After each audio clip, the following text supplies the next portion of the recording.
Hello guys, আসসালামু আলাইকুম। Welcome to my Facebook page and my YouTube channel rule 0.2। আশা করি সবাই ভালো আছেন, আমিও ভালো আছি। তো আজকে আমি কথা বলবো বাইকের স্পার্ক প্লাগ নিয়ে, আর স্পার্ক প্লাগের মেইনটেনেন্স আপনি কিভাবে করবেন এগুলো নিয়ে কথা বলবো। তো চলেন ভিডিওটা পুরোটা দেখি।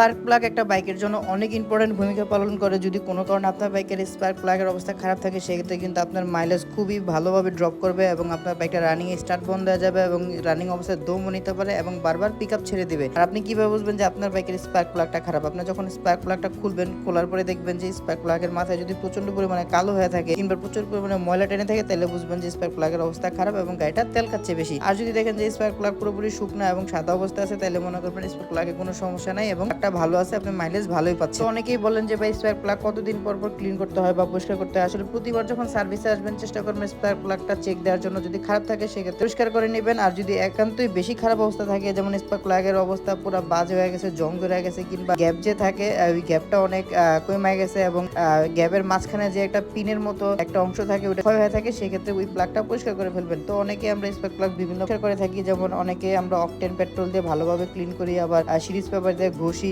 আবার যাদের সার্ভিস সেন্টারে মেশিন রয়েছে স্পার্ক প্লাগ পরিষ্কার করার, ওইসব সার্ভিস সেন্টার আবার মেশিনের মাধ্যমে পরিষ্কার করা হয়। তো আসলে আমি এখন যে সার্ভিস সেন্টার, এই সার্ভিস সেন্টারে স্পার্ক প্লাগ পরিষ্কার করার মতো ডিজিটাল যে মেশিন রয়েছে এখানে, এটার মাধ্যমে পরিষ্কার করা হচ্ছে। এইভাবে পরিষ্কার করলে আসলে 100% একুরেট ভাবে পরিষ্কার করা হয়। কারণ আপনি অকটেন পেট্রোল দিয়ে যদি পরিষ্কার করেন, সেক্ষেত্রে যদি অকটেন পেট্রোলের পরিমাণ যদি একটু আংশিক ভাবে ভিতরে থেকে যায়, সেক্ষেত্রে কিন্তু বাইকের কারেন্টের সমস্যা হবে। তো এটা অবশ্যই লক্ষ্য করতে হবে ভালোভাবে, যাতে কোনো রকমের পানি জাতীয় অকটেন পেট্রোল বা ভিতরে যাতে না লেগে থাকে। সেক্ষেত্রে যদি আপনি পরিষ্কার কাপড় দিয়ে না মুছে বা শুকনো অবস্থা না ঢুকাইতে পারেন, সেক্ষেত্রে কিন্তু সমস্যা। তো সবসময় চেষ্টা করবেন যাতে সার্ভিস সেন্টারে মেশিন আছে তাদের মাধ্যমে করানোর জন্য। ধন্যবাদ সবাইকে কষ্ট করে ভিডিওটা দেখার জন্য। দেখা হবে পরবর্তী নতুন কোনো ভিডিওতে, নতুন কোনো ব্লগে। সেই পর্যন্ত ভালো থাকবেন। আসসালামু আলাইকুম।